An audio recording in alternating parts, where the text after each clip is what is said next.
right. And we're live. Everyone, my name is Veronica Miles. I am the founder of Cinema Magazine, and this year is our inaugural short film festival with 20 films by official Lori. But anyways, 20 films all over the world. It's exciting, and you guys have joined us for our short block 2 Q&A. I am going to, okay, here we go. Hey, Lori. So before Lara Gallagher, she is our moderator for tonight.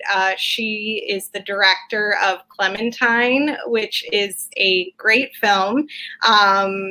I did a Q&A with her a bit ago, so if you go to Cinema Femme, you can read an article about her. I actually can put it in the chat box, but we are here to talk about the filmmakers of Short Block 2. With us tonight, we have Kristine Morgan, who directed The Revelation, Lori Shockley, who directed Corked, and Veronica Miles, who directed Bess. And I am going to let Lara Jean get to it, and I'll be back at the end to just give you some general info. Have fun. Thank you. Hi. So, yeah, I just first want to congratulate all of you for making such intimate, ambitious films. It was really exciting to watch, and I'm really glad that we can all come together and talk about them. And I'm glad that you all have seen each other's films too, so hopefully we can just kind of have a conversation and everyone can ask everyone questions. If you have something burning, let's talk about it. But to kick us off, I think it would be great if you could each introduce yourselves, let us know where you're calling from, and tell us a little bit about your film, what it's about, if anyone hasn't seen it, entice them to watch it, and why you made it. Kristine, do you want to start? You're the first up for me, at least on my screen. Sure. Hi, my name's Kristine. I'm calling in from Indianapolis. My film is about, I guess it's about a doomsday prepper. And what kind of drew me to make something about this is just kind of misinformation and just sort of people getting wrapped up in conspiracy theories and what it's like to get sucked into that and maybe what that looks like from an outside perspective.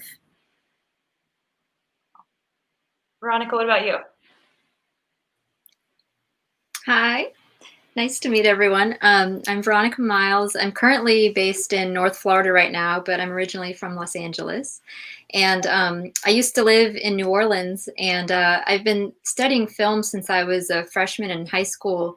But at the time I made Bess, I actually hadn't made a film in quite a long time, and my sister and I were going to Mardi Gras.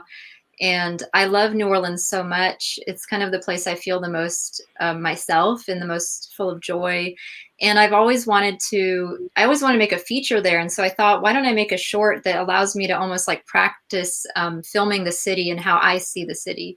So I thought of the idea for the film because it was something that I did myself. After my grandma passed away, I found a photo of her standing on a street corner on Bourbon Street in New Orleans. And right after she died, I went to New Orleans and tried to find that street corner myself. I actually didn't find it at that time. It was like such a hot mess because grieving. But that's the basis of this short film. And it stars my little sister, Sarah Bell, who's watching. And yeah, it was great. And I shot it on an iPhone 7 because I actually didn't have any like equipment and I didn't really want to involve any crew. I really wanted to be a practice in doing it myself. So I really learned a lot about the technical things you could do, not only on your phone, but editing. I edited in Adobe Premiere. So if you haven't seen it yet, thank you for watching it. If you have seen it, thank you also for watching it. Happy to be here. Great. Yeah, I was going to say that you look a lot like the actress in the film, but then I did see that it was probably your sister. So that's cool. Hi to your sister if she is watching. Yeah. Lori, tell us about your film. Sure. My name's Lori Shockley. I'm in New York City right now, and my film is called Corked. I I have been a producer in the industry for about 25 years, and this is my foray into directing. This film was inspired by a woman in her experience in the wine industry in 1970, and the harassment and what she experienced trying to do what now seems commonplace.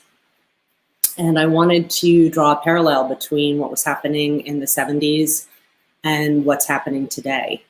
A lot of inspiration was drawn from all the current movements that are happening. And I think it's so interesting that, you know, the young people in the 70s were pushing the needle forward, and it's the young people today that are doing the same thing. So this film is really for sort of a dual audience, you know, people who are my age and older, who've sort of lived through the 80s and 90s and really experienced that in a way that I think this next generation hasn't. And they're clearly experiencing things that the generations after them won't experience because of the movement they're creating too. So I hope you like the film. Cool. Well, yeah, congratulations on your first directing project. It's Thank you. quite a feat. Thank you. So yeah, I would like to, we heard a little bit from Veronica about your casting process, or you can, I guess, tell us like how it was working with your sister, but I am curious how the casting process worked for the other films. Kristine, how did you find your lead? I thought she was just incredible and such an impactful voice also. Yeah, so so that is actually a friend of mine who I've worked with a little bit in the past. So she is my sister's best friend's mom, and I guess when my sister and I lost our mom, she kind of like came into our lives. So this is not my first time working with her. So yeah, I kind of thought of it around her. Yeah, and Lori, you have kind of an exciting actor in yours that we recognized from The Last Black Man in San Francisco. How did you come to work with Jimmy Fails and then also your lead? Okay. Well, Jimmy came to me through my wonderful cinematographer, Jenna Dahl-Grossman, and she was his neighbor. And so made the connection, and I've lived in San Francisco for about 30 years. And so connected with him, and we had that in common, and he agreed to do the film. We have another, Eric Lutz is another actor that people might recognize. He was in Caroline in the City for years. And Joanna Kay came to me through somebody who did a table read. This film is connected to a larger feature. Oh. And she was the woman that sat in for the table read, and she was really great. So I cast her in this. Cool. Yeah, had great chemistry. Thank you. And so, Veronica, did you have to bully your sister into being in this project, or how did that work out?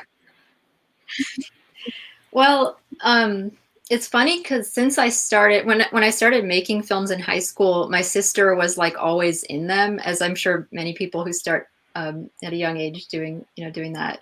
And she had studied acting too, and she was younger, but hasn't done it for quite a long time. And so it was just easy to have her be in it, and I trusted her acting abilities. But it was funny because when we were shooting, like a lot of the things you see, we were also just experiencing those things in that moment. Like we were on Bourbon Street, and it was stressful, and we were in that crowd. And I was reflecting recently how there was a lot of moments when Sarah was like, I couldn't tell if she was actually pissed off at me because I was like making her like act when we were like just hanging out, or if it was her like acting out the character in that moment. But either way, it worked. I think it was just her great acting ability. And then the other girl that you see briefly in the film is our best friend, Caitlin, who's born and raised in New Orleans, who we were just staying with. So so it was like comfortable for me to have them both be in it. And of course, because Sarah's my sister, it was just easy for us to communicate. It was easy for us to like communicate about good things and bad things. I really trust her judgment. So it allowed me, I think, to like be the most creative in that moment. And I know for her, it was a great, like proud thing for her too, because she hadn't acted in so long. Mm-hmm. Yeah. So yours is biographical in some ways, right? I mean, that was actually your grandmother's photograph. Yeah. That's really interesting. Yes. And Sarah I actually have this photo of our grandma, and just to show how much Sarah looks like her. Like, I think this is my grandma in her 30s. And so I guess also for me and her, it was very healing in our kind of grieving process of losing Grandma Bess to do this tribute to her. And also our other grandma passed away the same summer that Grandma Bess did. Our grandma Nana Jana, and this is actually her art behind me. And so even though you don't know there's no dialogue, so you don't know the character's name, but the character is named Janet. So that's another kind of tribute to our grandmas and like their energy living through us, and them, I guess, encouraging us to make art and be happy. Yeah, it's a tricky thing to, have something that's biographical and you have the story of like what may have happened, or, actually this image from your grandmother, but then to have to be pivoting and being reactive in the scene to, just make it work. I'm curious, Lori, is your story somehow biographical, or can you talk about the voiceover at the beginning? Sure. It was inspired by a friend of mine, and this is about her actual life and what went on when she tried to enter the wine industry in the 70s.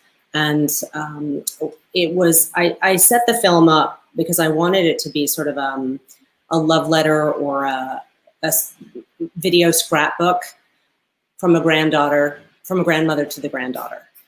And so the voiceover was sort of meant to intro the piece in such a way that I just kept imagining, the grandmother sitting around with her granddaughter, trying to explain what was going on back in the day. Wow, what a great pairing! To see your two films together, when I don't think that I would have thought of that necessarily, but yeah, that makes a lot of sense. It's interesting that all three of you, I mean, Kristine, I know that yours is scripted completely. Is that true? But even because you knew this person, and it was kind of, can you talk about that, how you used this character, this person that you know, to build this character? Yeah, I mean, she's not a doomsday prepper at all, but I guess I had wanted to work with her again, and I originally thought of this story as a man's perspective, but then I changed it, and I obviously picked her. I guess I just like, her qualities, the way her voice sounds. I think she's unique, and I think that it's fun to, she's a non-actor, but it's fun to, work with her and draw emotion out of her, I guess. Yeah. Did she supply any of the dialogue then, since she's a non-actor, or did you have it all completely scripted? Yeah, it was scripted. Yeah, it was all scripted, I would say. It was funny, the part that she couldn't get was the chanting, even though it's the same thing over and over again. She kept tripping up on it, but that makes sense. But no, it was all scripted. Yeah. Lori, you co-wrote yours with your friend. Is that true? Did I see that in the credits? I did. I wrote, this is a project that we've been working on for a while. And as I said, there's a feature script connected to this. And the evolution was such that we really wanted to make a short film, because we really wanted to showcase the time period and the rich history. So yes, we wrote both together. Yeah. Can you talk about that opening sequence and how you decided to use that footage, or selecting that archival footage to set us in that time and place? Sure. I love the 70s. I love, I wasn't old enough at the time to be a part of that movement, and but I did grow up with that experience around me, and everything about it was so politically rich. And I just spent time searching through, images and pulling whatever I found that resonated with me. I felt like within the short container of the film, it needed a setup that brought us back to that time period, something that I couldn't afford to do and clearly couldn't do in 10 minutes. So really just kind of scoured the internet and then talked to the footage folks and went forward. Cool. Yeah, and Kristine, you also similarly were setting up a time period, you know, a little bit, not quite as far back, but what choices did you find yourself wanting to make it clear, you know, what, or did you think it was necessary to really set us in that time period specifically? I think you have a title that says 1999 too. Yeah, I wanted to make it clear that it was that time because I was a child during the turn of the millennium, but I remember it very clearly. A lot of people were like, "What's going to happen?" And so I guess in terms of like production design or location, that was sort of where I started. That everything you see is like what my dad's house looks like. He is he would say he is an organized collector of things, but I call him a hoarder. But I think that like his house, like visually, is so rich, and he like his barn, and it's just interesting. And a lot of his stuff is really old, and I just was like, I guess the character came from kind of there, like the combination of that, like the person who's holding on to stuff, but also a person who's holding on to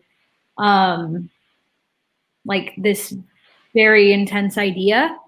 So I kind of started there, and I didn't do a whole lot of changing what his setup looked like. I added in the little bits about the millennium or the technology crash, but otherwise, like that's his setup. Mm-hmm. And you made the news footage, right? Is that you? Yeah. Yeah, I did make that. Yeah. So you really wanted to set it in this certain time. Yeah.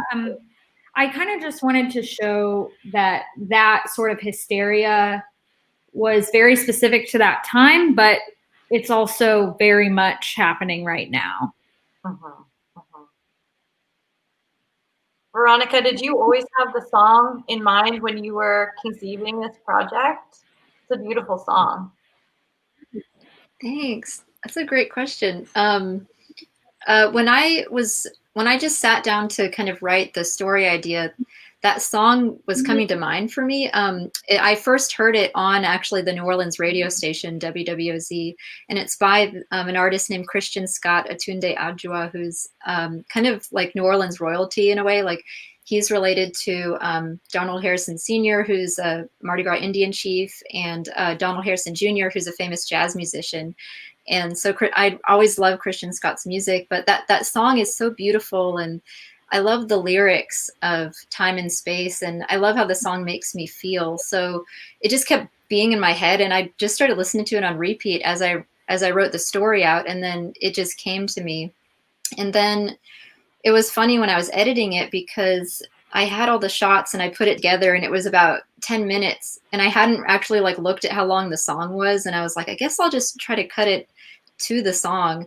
And then I had to cut it down to 5 minutes, and I just kind of picked moments in the story that I really wanted to hear certain parts of the song in, and I just went off of that. And it was kind of magical in the end because there was little kind of layers to the song that ended up tying to different parts of the visuals that I feel like I didn't even really intend. Like there's 2 parts where you see a flag waving, and at the same time you hear this like thing happen, and it was really cool. So also choosing a New Orleans artist was I guess special as well, and to kind of honor that. Yeah, no, it really worked beautifully. Is that something that you do often, like sort of having music drive a narrative, or looking for nonverbal storytelling ideas? Is that something that you're drawn to, or have you done that before?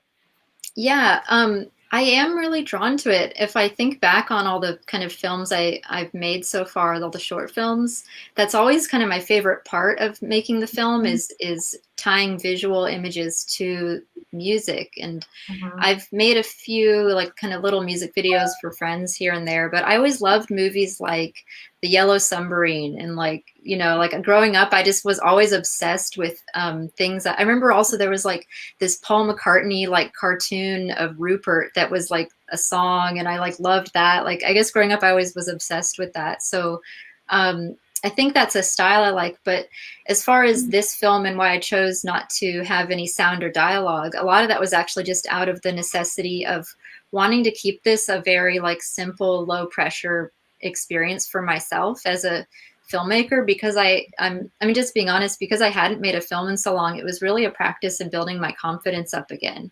And not having any, it sounds kind of weird, but not having a crew or anyone else involved allowed me to just do it for myself, not feel like I had to kind of even finish it for anyone, you know, like it was really my kind of private thing. And honestly, no one even knew I was making it except my sister and Caitlin. I didn't even show anyone in my family till I'd edited one version of it and showed it to them. And so now, you know, it's really paid off in the end, because I'm so glad I pushed myself to do that. And it kind of brought me back to directing again. And but now I would like to work with the crew next. Yeah, absolutely. What was your family's reaction to the people? It was lots tears, yeah, because I think because of Grandma Bess and Nana Jana, and that was like when I first edited it and finished it, you know, like I'm like, I don't know, is this good? But then when I showed my mom and she cried, that made me happy. And then also I showed, you know, you show your family and they're always like supportive and like, yay. But I showed it to my friend Wendy, who's born and raised in New Orleans, and she cried. And that's when I was like confident I could show it to other people. So I was really grateful to Wendy for that. Yeah, music just does such a amazing job of tying us to a place, and it's just what's so magical about film, that we can combine all these art forms and all these elements together. Lori, what about your music? Were those tracks that you had in your mind to set up the time period primarily, or tell us about those choices? Well, those songs felt like the quintessential 70s songs for me. So it was intentional that I chose something that was really in the zeitgeist of the 70s. And I love Janis Joplin, and I love what she represented back then. And it felt like there was an element of breaking free that she had, and worked with the film. And I agree with Veronica that music is such a driving force in visuals too. And so it was really a lot of fun to create to that. And Kristine, you don't use any music in yours, right? I mean, but still audio, at least at the beginning, to set up also this largely nonverbal setup is such a big part of your piece as well. Yeah, there is one track in it that is not a part of the sound design, but my partner is sort of he like is into music, and I wouldn't say he makes music, like I don't know what he would say, but sometimes I make him make me music. So I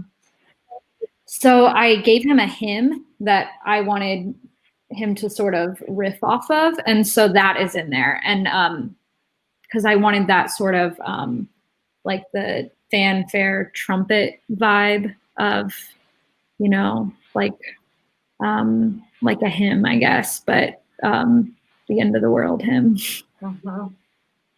Were the fireworks? Was there a fireworks display that was planned that you tried to work your shoot around, or tell us? No, I put that in with After Effects. Oh, okay, cool. So what's in your words or your mind? What's the revelation that I guess that's what I was playing with, is like the revelation of the Bible versus her realizing that the world was not ending. So that's, I guess, what I would say the revelation was. Like if you had built your whole life around this thing happening and then it doesn't happen, like what happens the moment after that, you know? I'm curious, from all of you, what are some of your, did you have strong references of other movies that you were looking to? I definitely did. I can take action. I love the films of the 70s. And so it was really important to me to create something that mirrored that and sort of paid homage to that. So I had such a terrific team. And so the palette that we chose and the shots that we chose, and we even added a film grain, tried to keep it within that sort of 70s feel and look. There were two particularly strong influences. One was Hal Ashby. I'm a huge Hal Ashby fan. And so stole a couple shots from him, you know, or what we could do with that. But in that particular film, it was Hal Ashby. And I'm curious, so how did you feel about the directing experience compared to producing? How was that process for you, or what was something that was an unexpected challenge? You know, it was great to step into it. You know, when I was coming up, it was film, and we didn't have the tools, and a female director just wasn't on the radar at all. So I spent my life just producing and was okay with it until I realized, you know, I had a vision about things. And so it wasn't, I think all the knowledge that I had and I was able to bring in to the film was really, really helpful for me. And it was an easy transition. What was difficult was for me to put the producer head aside. So it was more my own, it was less about being confident as a director and more about just saying, okay, this needs to go, because it was sort of automatic pilot at this point. And, you know, maybe I shouldn't be worrying about craft service when, you know, X, Y, and Z is happening, right? So it was just those little moments of really allowing myself to immerse into the creative, which is really, really wonderful, and so much fun. And it was really a nice setup for a larger project, because I feel like it was a test run in some respects. And now I know what I'll do differently and do the same. And so, yeah, it was an amazing experience, and everybody involved was really, they were all pros. So it was great support. Yeah. I mean, knowing that we've heard, Veronica, your project was a super tiny crew, but curious to hear from you, Lori, what was the size of your crew, or were you able to kind of let those tasks go to somebody else, or did you really kind of have to be wearing all of those hats and doing all of that? No, we had, I had a crew of 30. So yeah, full on. I had a couple producers and I had an AD, you know, all people that I've known for years and worked with for years, and really just rallied and showed up. You know, also really proud of the fact that a good majority of the crew was female or female identifying, and really, really happy about that. I wanted a female DP and I found an amazing one. Yeah, it was really, really exciting. And I think it was less about me having to do all of these things and more about me just used to sort of overseeing all of it. So I just had to get that out of my brain space because I was working with incredibly competent people. It was just like, I don't need to worry about that. So I needed to really learn to shut that off and just step into the director piece, which, you know, clearly is the best part of the whole thing. Well, yeah, I'm glad to know that. So, you know, after this experience. Yeah. Kristine, what was your crew like? How many people were you working with? You had a lot of roles, I think I saw in the credits. Yeah, it was very small. It was, besides me, I think at most 2 other people. Yeah, I think so. I kept it really small.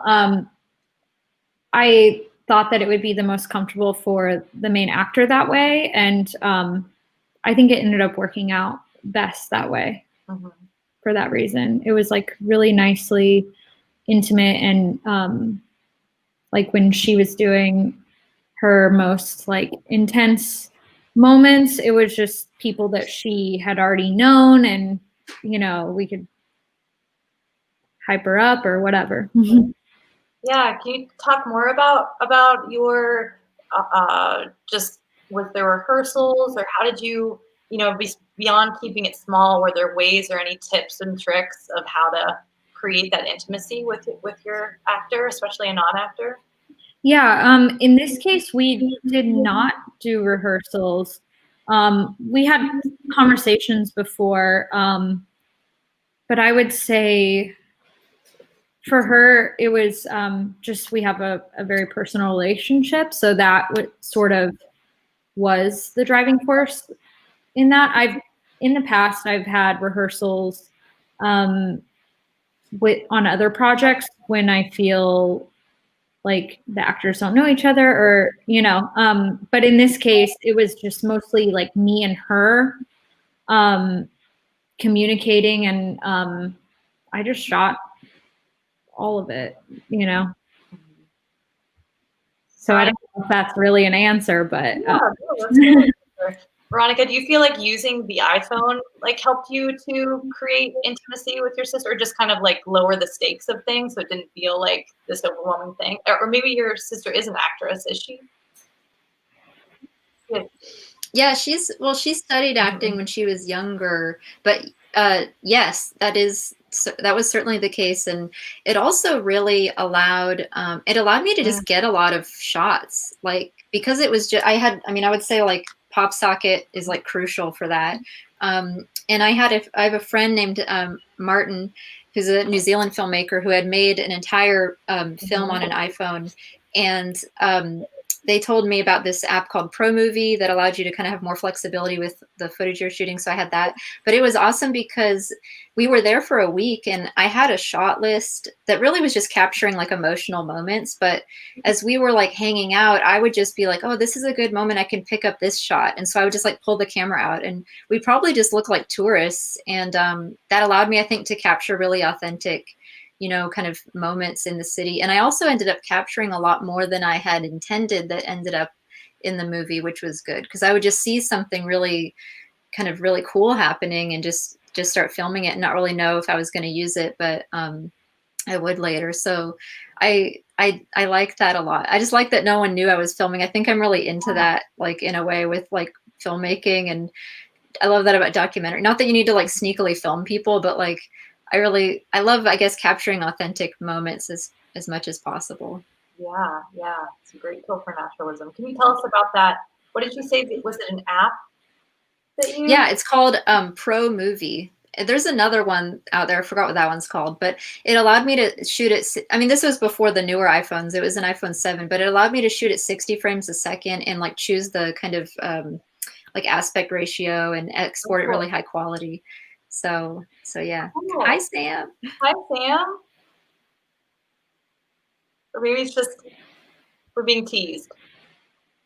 Okay, we'll see. Maybe in the meanwhile, Lori, what was your relationship with the actors? How did you work with them? Did they kind of all have similar backgrounds and ways that they like to work, or did you kind of have to find a way to work with them all together? Did you have rehearsal time? I spent the most time with Joanna. Okay. Our lead. We worked together at my apartment and on the phone. And the day before, I had 3 days that I shot. The day I did some beauty shots and B-roll and basically did the blocking and the rehearsal with the actors on set as well, which was really helpful. Mm-hmm. And that was pretty much it. I mean, I had time constraints with actors too. Oh, yeah. So I Jimmy, I worked the least with because he was so busy. So we really had a day of rehearsal which was helpful. And Eric's amazing. Eric's been doing it for a very long time. And we had the day of rehearsal too, and he just sort of walked in and nailed the whole thing. He plays Jeffrey. So Joanna is the one I spent the most time with, because her role was clearly the most important and the most emotional.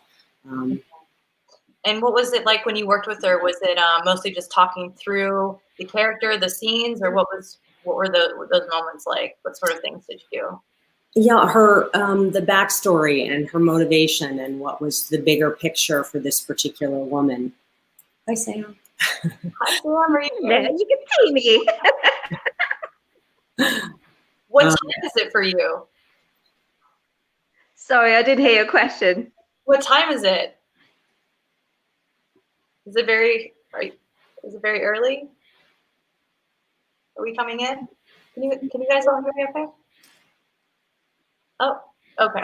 She's like, you know what? Actually, it is too early. I have to go. Lori, sorry, you got cut off. No, it's okay. It's okay. It was nice to see your face.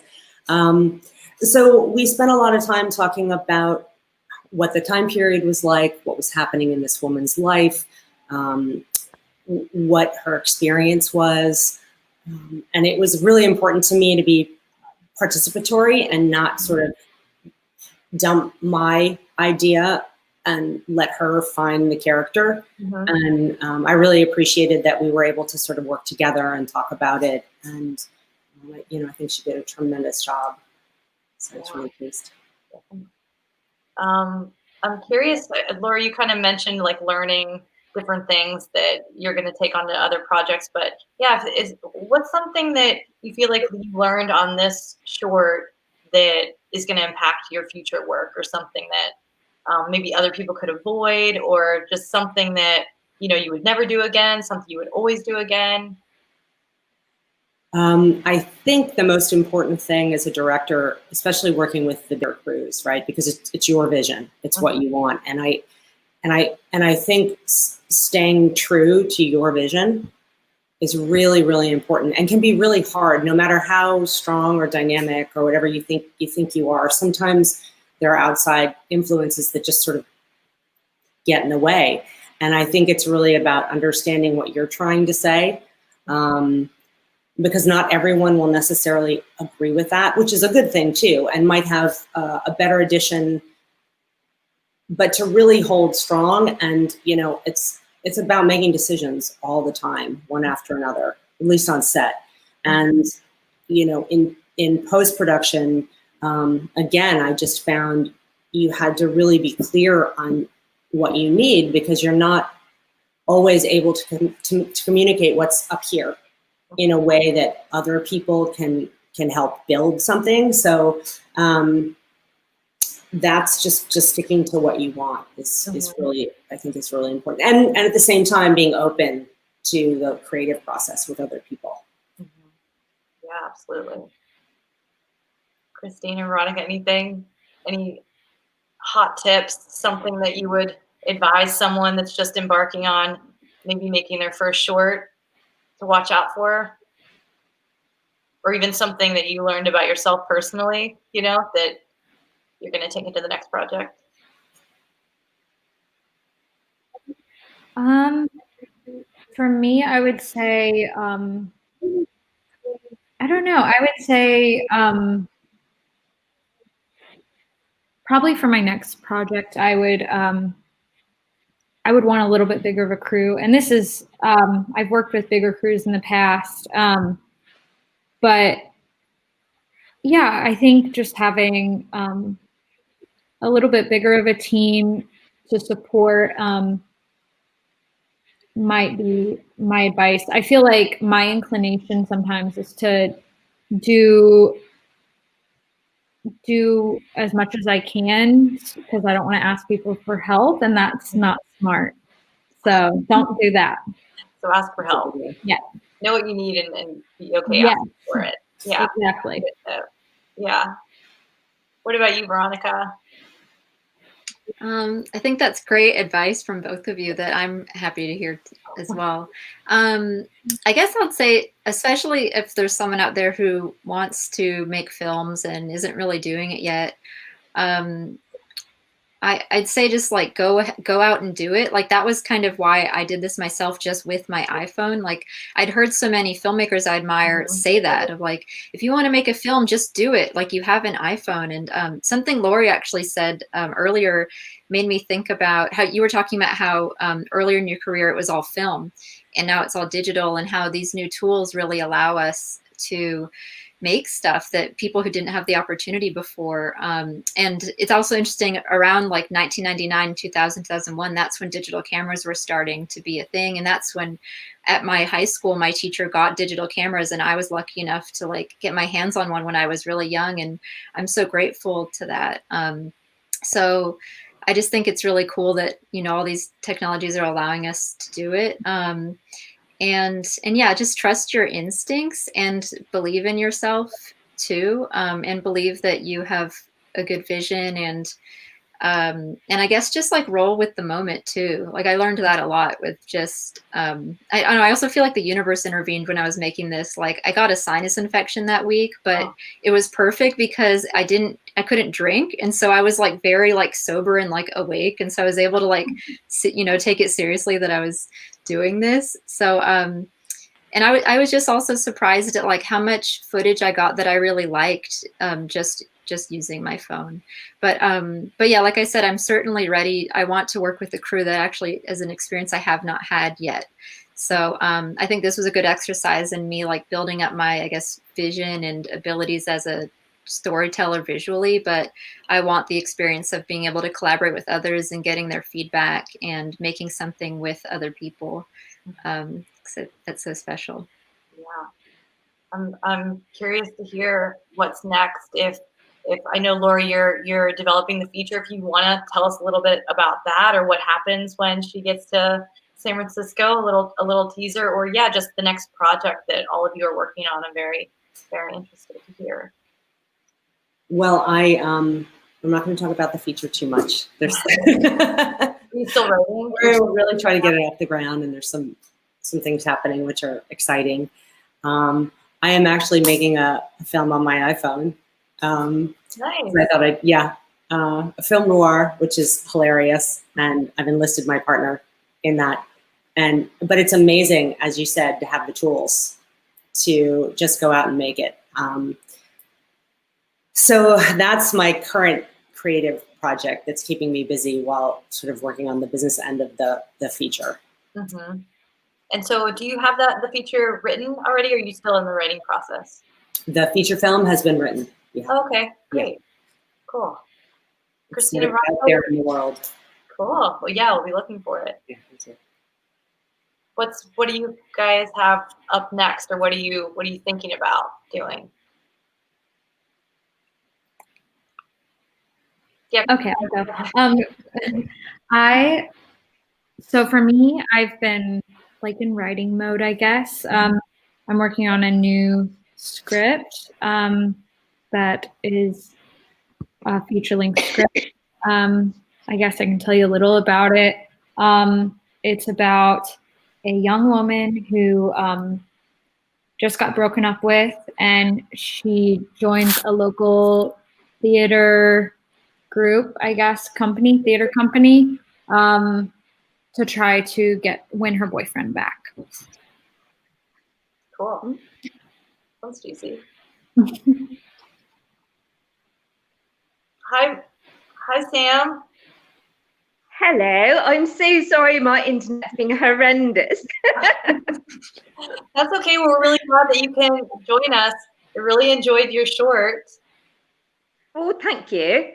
Also, this is a very lame joke for being very, very temperamental in internet connections. Maybe because I'm so far away in Australia. Just kidding. Yes. Yeah, so we were thinking, I hope it's not. That has no bearing on it. Maybe my internet connection's sick. Well, we'd love to hear what inspired you to make Mia, where it came from, how long you've been working on it, why you wanted to make it. Well, I mean, I'd say that may have started in 2000.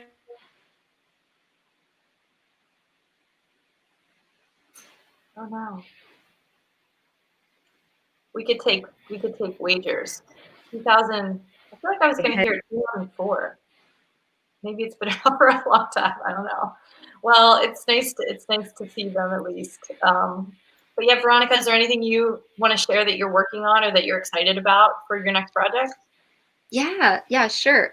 So I'm writing a short film. I hope Sam, I don't know if Sam's still listening, but I actually lived in Australia and New Zealand for 2 years on this thing called a working holiday visa. Like any American under 31 can legally work in Australia and New Zealand for a year. So tell all the young people you know. And yeah, my experiences doing that were so transformative for me. And I'm writing a story with my friend Janae, who also did a working holiday in New Zealand, about a young American woman who has just gone through a breakup and basically moved to New Zealand. But it's about the first day that she gets there. And it's kind of the beginning of her journey of being okay, being with herself, you know, like her journey of self-healing. And I think I'm noticing in all my film ideas that I'm really fascinated by place. Like I love so many places, and I'm also developing 2 feature film ideas that have to do with growing up in Los Angeles. Because I honestly, as someone who grew up there, I don't see a lot of film. I mean, you see tons of films, of course, shot in LA, but I don't see many films that I feel like I relate to as someone who grew up there. So, and I also love the 90s. One of my films actually takes place in like 97, 99. So I feel like I'm ready to like help tell stories of like that generation, that time. Mm-hmm. But I think all my films have to do almost with like, all my ideas have to do with discovering your own sense of self-healing and your own powers to heal yourself, and the things, connecting with art, connecting with place that allow you to do that. So I want to write this short film script and then start learning on my own and go through the process of trying to get it funded and shot and all these things. New Zealand has like an incredible film commission and like film loving community. So I'm also really excited to do something down there.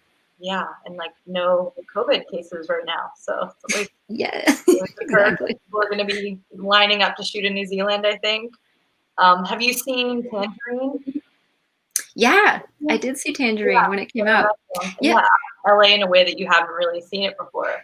You're right. It touches both things, like proving. I mean, that film was so great because it proved that you could shoot a film on an iPhone. But also, yeah, that film was very authentic Los Angeles, and I appreciate that. I would say also 13 is a movie that I thought shows LA in an accurate way. Yeah, dramatic but accurate. Yeah. In light of the current situation that we find ourselves in, I'm curious how you're all staying motivated and staying inspired. If there's, films that you've been digging into, or what have you been doing in this time that's kind of feeding that creative well that maybe can inspire other people to fill theirs as well? I've been writing a lot. I have several projects that I'm working on, and I find it helpful to have partners in writing because we can inspire each other and motivate each other to move forward. And, some days on one particular project, I just might not be feeling it. And then, you have a conversation on Zoom and he gets excited about something and then you're excited about it. And it just sort of, I love that collaborative, creative sort of feeding energy. So trying to take advantage of being home a lot and writing, and it feels like a lot of work just to be home these days, actually. So as much as I can, I'm working on writing. Yeah, that's great. Kristine, how are you staying inspired? Or if you aren't, that's cool too. Let's talk about it. Yeah, I would say I've been writing as well. I've been reading a lot, and that helps me. I don't remember where I read it, but I've been reading a lot about other people's writing routines. And that's always interesting because, it's one of those questions where you're like, I'm going to get the answer. This is how I'm going to figure out how to stay focused. And then everybody's like, I have no idea what I'm doing. But I read somebody who says that they set aside X amount of hours a day to write, and then if they really aren't feeling it, then they just read. And so that's been helpful. Mhm. Mhm. Sam, you're back. Yay! I've been here listening to you guys. You've all got very interesting processes to coming up with stories and so on. So you did get cut off when you were telling us how Mia got started, how long you've been working on it.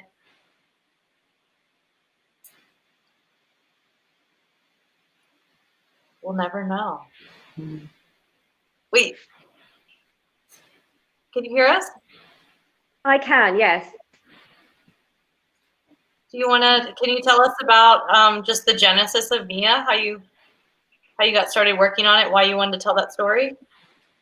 Yeah, sure. So in case, I might be repeating myself, but it started a few years ago when I was directing another little actress who went through very, very strong anxiety, to a point where she would freeze up when she had to do blocking and so on. So I initially started working on a screenplay that was meant to be about the acting process, and the rejections and all that kind of stuff that contributes to anxiety.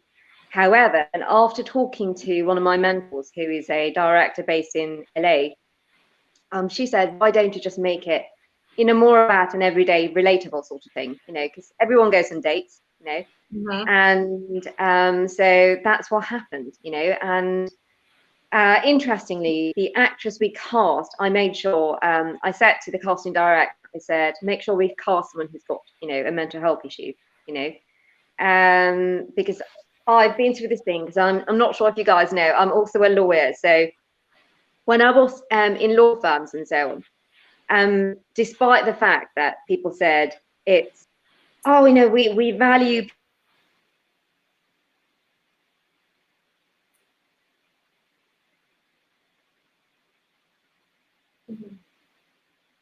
Kirk is really far away, right? essentially, I wanted to make sure that, at least in the film industry, that was not the case, and so I tend to cast people who have something that they could relate to, because I think that makes the process all the more authentic. And also, when you say something, they got something they could draw on. They could remember going to the shops on Saturday and freezing up when trying to pick out butter. Something of that nature. So that was kind of my process for Mia. And I also wanted to change a few things when it came to the dating process, sort of like putting Mia in boxing studio, when she goes on a date instead of, because the thing is that essentially the dating process is like a tug of war, essentially. So that was kind of meant to be a little metaphor in the background that she has to respond to. But that's how Mia came about, and I'm very proud of my little actress, Chloe. I've actually just wrapped 2 other films. We were filming on location, and that's the reason I'm so tired. I haven't slept in about 30 hours. And so after this, I head straight back into the studio to do ADR. Oh, wow. Wow, so impressive. Do you know what, though? All of us ladies, we could do a lot of work, yeah? We're much better than certain types. Oh, yeah. All of everything. So many hats. We have to wear so many hats.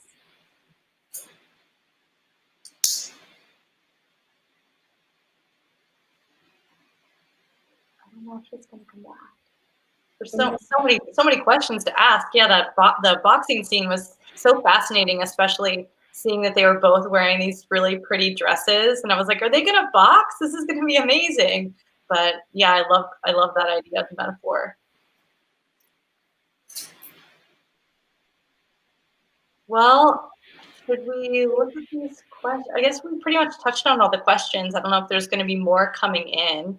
We didn't really leave. Oh, there's a ton that I didn't even see. Gosh.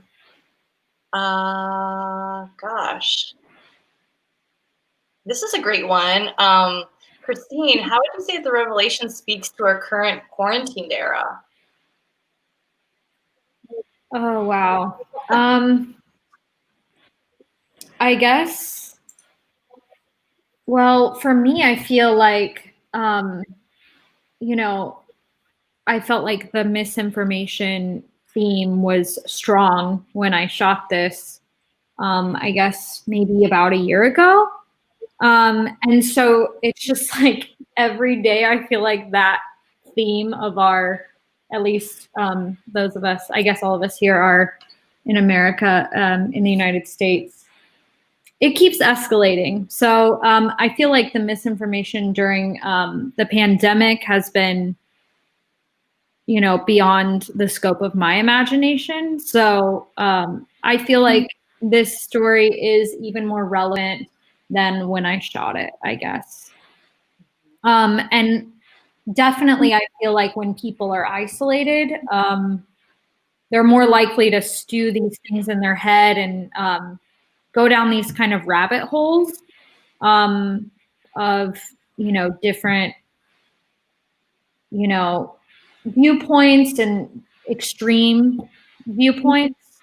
So I definitely feel like it's relevant with what's going on, maybe politically, and especially with misinformation, even around, you know, whether the virus is even real.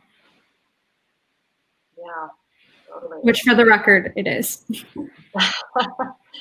I want to try and get some of these questions, and I didn't realize there were so many that had come in. This is a really great one for Veronica. Your film was about photograph memory, and now the film itself is a photograph memory. To what extent does the theme of memory inform your work? That is a good question. You mentioned this idea. I mean, I'll say with your film, it just made me so jealous of being able to travel and, you know, just these places that which we can't do right now. Films are great for right now, at least. But yeah, you said location informs a lot of, or inspires you a lot. So yeah, how does this idea of memory inspire you? Yeah, I think it does. I guess I remember like seeing someone, I think at the Oscars, say once how like one of the reasons we make films is to be like a mirror of ourselves. And I always really appreciate films that have captured like a special magical time in history. Like the year, I only lived in New Orleans for a year, but it was an extremely impressionable experience for me. And it was a really magical time for me in a lot of ways. But I learned that from that experience that like there are magic times and they do come to an end, chapters come to an end. And so I like the idea of doing that. And then I guess I also recently have really started to understand how powerful film can be to heal yourself. And like with Bess, I wrote the whole story to follow the stages of the grieving process. Like that's what you see happening to her on screen. Because when I discovered that, that really helped me with grieving my grandmother's death and like all kinds of things in my life. So, and I guess also with New Orleans, like it's so incredible, and you have so many ups and downs when you're there. And I also wanted to show that there's something about the energy there that really kind of can detox kind of bad things out of you and cleanse you, I guess is the right word. And I wanted to show her going through that, where like you show up, you go out to party and dance, you're hungover the next day, you're like seeing all these, you know, you're like surrounded by death because they celebrate death there in a lot of different ways, you know, than we're used to. And New Orleans has kind of this, I think, the strongest culture in the United States. So I guess I wanted to also just like capture the beauty of New Orleans as it was then, as it was when I was there, and as I see it. So, and now it's a beautiful memory of the city that I hope also inspires people to want to go there. And I'd like to do that with my future films too, is to inspire people to travel, to inspire people to experience beautiful places so you can have beautiful experiences to grow yourself. Yeah, absolutely. It's an amazing goal. I hope we all get to travel, and I hope you get to travel and make more films for sure. You will. We'll all get to travel again. Sam, before we wrap up, it would be great to hear, you know, just whatever you're working on now or how you're staying inspired in these times. Leave us on a high note, please.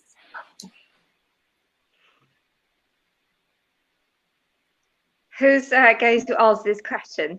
Oh, this goes to you. I was asking you. Oh, to me. Holy shit. Okay. And I saw.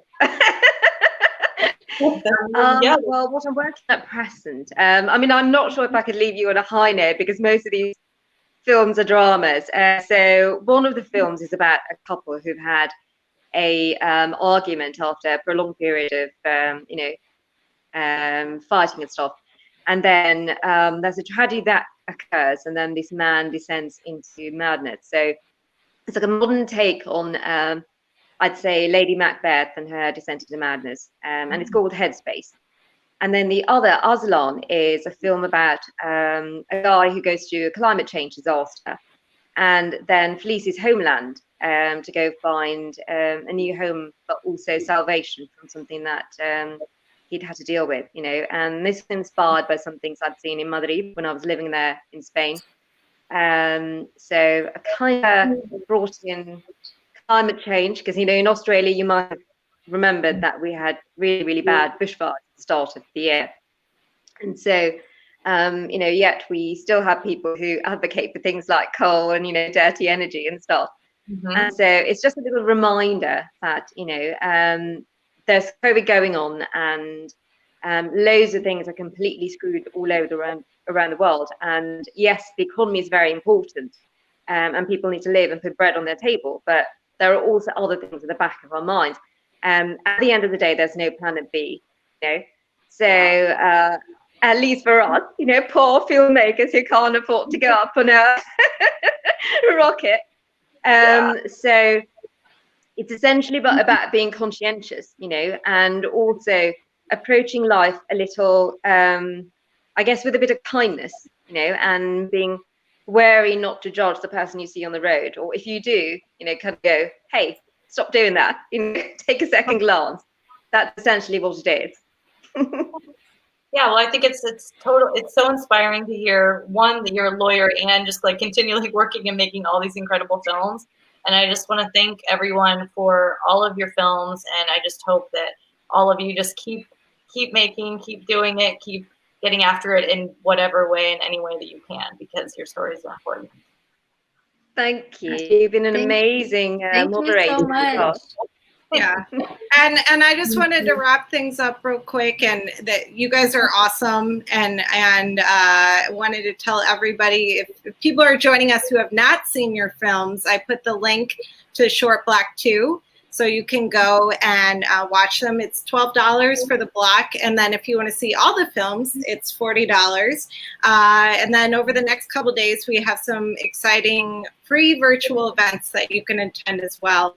And is there anything else you guys wanted to add? Rebecca rocks, doesn't she? Oh. Yeah, thank you. Okay, well, yes, now I'm turning. I don't know why, but you guys have a good evening, and see you tomorrow. Bye. Thank you. Bye. Thank you. Bye.